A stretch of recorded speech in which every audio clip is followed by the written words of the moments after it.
Hi everyone, I'm Donna Stellhorn, your practical astrologer, and today we are talking about the solar eclipse. It is on March 29. It's at 9 degrees of Aries. This is the last Aries eclipse that we're going to have until October 2032. And then on March 30, Neptune goes into the sign of Aries for the first time in 164 years. What does this mean for you? That's what we're going to talk about. For those of you who are new, welcome. I'm so happy that you're here. We're going to do a short overview, and then we're going to look at your sign in particular and love and money. If you haven't already, please subscribe. And if you would like a copy of your chart so you can follow along in these videos, I'll send you a PDF. There's a link in the description. An eclipse closes a door in your life, and it forces you to move forward. We had 18 months of Aries Libra eclipses, and this put a focus on yourself and one-on-one relationships. And 2 weeks ago, we started the 18-month cycle of Virgo Pisces eclipses, where the focus is on taking our spiritual ideas and our vision of what could be and applying this to our daily lives. Eclipses disrupt the status quo. And as disruptive as they are, it is almost always the case that we look back on these times and think that it was necessary and beneficial. But at the time, it can feel uncomfortable. This particular eclipse is at 9 degrees of Aries. I give a 5-degree orb. That means if you have any planets between 4 degrees and 14 degrees, you are getting hit by this eclipse. If you have planets in Aries, Cancer, Libra, or Capricorn, you're getting a harder hit. And if this eclipse falls within 5 degrees of your birthday, you are getting a direct hit. So that means that some aspect in your life is going to change. We'll talk about where the changes might be for you when we talk about the individual signs. But it is beneficial for you to look at your life and what you have been wishing to change, even though maybe you're not feeling ready for that change.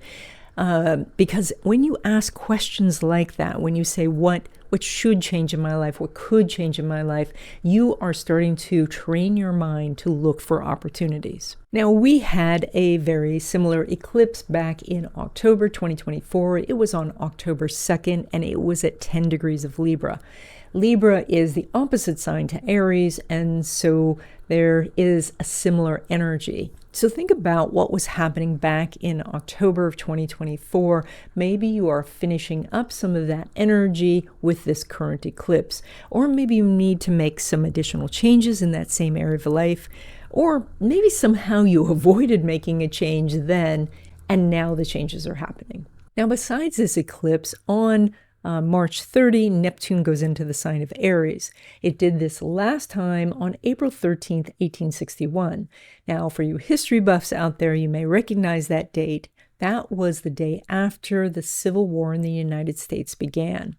And so that back then was all about divisions, and right now we are a very divided people. Energies like this tend to repeat, giving us an opportunity to improve and make things better. Neptune represents our vision, the idealized version of what we want to create in our lives.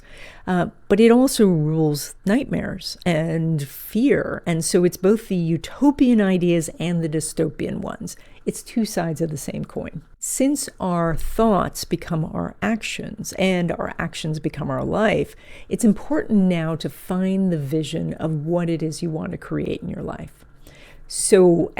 And then you'll be able to work to make that a reality. Now, I know that does not sound easy in this world today, but it's worth trying. It's worth working towards. And with Neptune, it doesn't mean keeping your head in the clouds. Your vision may include very practical things that you're doing, maybe in your community to fight for your kids' education, or to keep books in schools, or to have equality and opportunity for everyone. And then soon Saturn's going to enter the sign of Aries. And so with Saturn, the ideas that you formulated using the Neptune energy, then the Saturn sees as blueprints, and it starts constructing your life. Okay, Capricorn, this eclipse is in your area of home and family, and that can mean, because eclipses are quite disruptive, that there is something very practical and mundane going on in the household, like you're doing renovations, repairs, you're packing to move, you're unpacking from a move. So there could be those sort of things. But also, eclipses in this area are about family and our family connections. And so that may mean you have more interaction with family than usual, that you're coming together with family members to solve a problem. And this can be birth family, of course, but this can also be spiritual family, those people that you feel very close to, you know, like roommates or someone who is just in your life a lot. And that is, you're working on things so that you can be more supportive of each other. Now, Capricorn, of course, you have the gift of ambition, and that means that you're always looking at things and thinking about how they could be better or bigger or stronger or faster. And so you have that ability to see what could change and work towards a goal. And now Neptune going into Aries could give you a vision of what it is that you really want. You know, I do run into a lot of people who say, you know, I get what I want, but I just don't know what I want.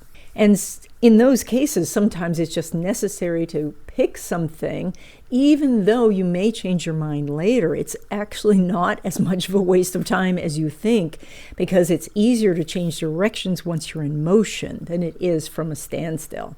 So Neptune, what Neptune is doing is it's dissolving the boundaries between you and those open doors of opportunity.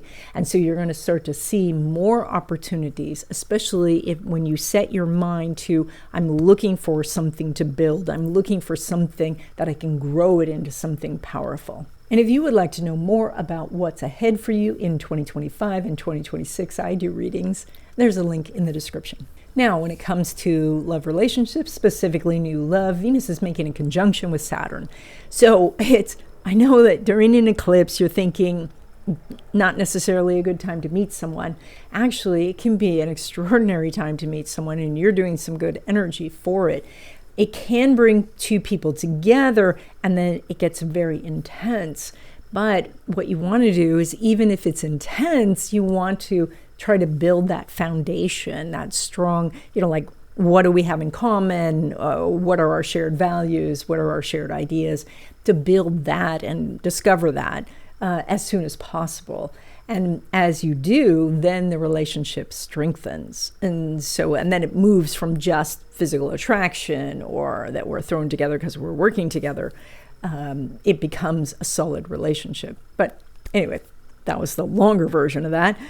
The bottom line is you're doing good energy for love relationships, so accept the date, ask someone out, go be social. Now, when it comes to existing love relationships, it is a different story because the moon's not making an aspect with Saturn. So there is a little bit of the two of you being out of sync this time. So, and that can be for very regular reasons. Like if you are moving, then, you know, you have things to do and they have things to do, and it's very hard to work together like you are on a bigger project, but you know, it's hard to be totally in sync.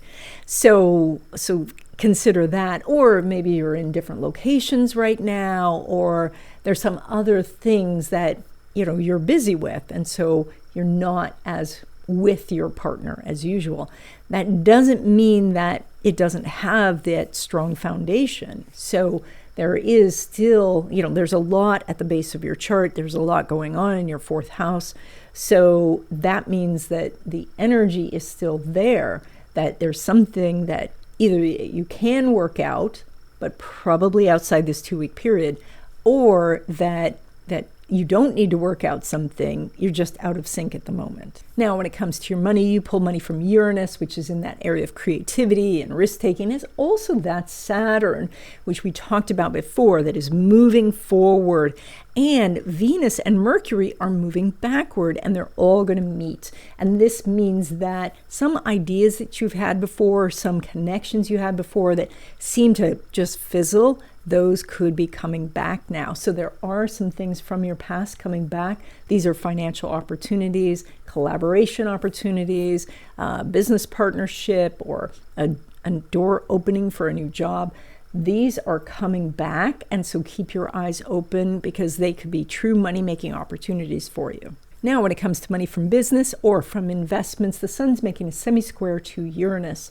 That indicates that it's necessary to do some of the harder stuff right now, the stuff that maybe you've been procrastinating on or you are waiting for some help on, and that's the stuff that directly leads to more money. So now you do have an aspect between Sun and Uranus, so more money can be made, but you have to do these things. And so it's maybe something about, the business that you don't really know how to do and you have to get some help, but you've been procrastinating on asking for the help. Or it's about you have to read all these prospectuses, or you have to make a decision about something. But once you do, that opens up financial opportunities. And then when it comes to money derived from career, so that would be a paycheck, Mars is making a trine to Saturn. So the co-rulers are in trine. So there is a very strong aspect, and you're one of the few signs that got a positive aspect for asking for more money on the job. So this is something where you do want to initiate that conversation and get that going. Once you give it a little push, then it will coast forward. So you may even want to address it as just meeting with your boss on a general topic and then see if the idea of getting you more money or a better position just comes up. This also bodes well if you're in negotiations for a new job, and it could bring a job offer for you. And that's it. I hope you enjoyed this video. Consider signing up for my newsletter where I talk about astrological happenings every week. And if you would like to know personally what is up for you in 2025 and 2026,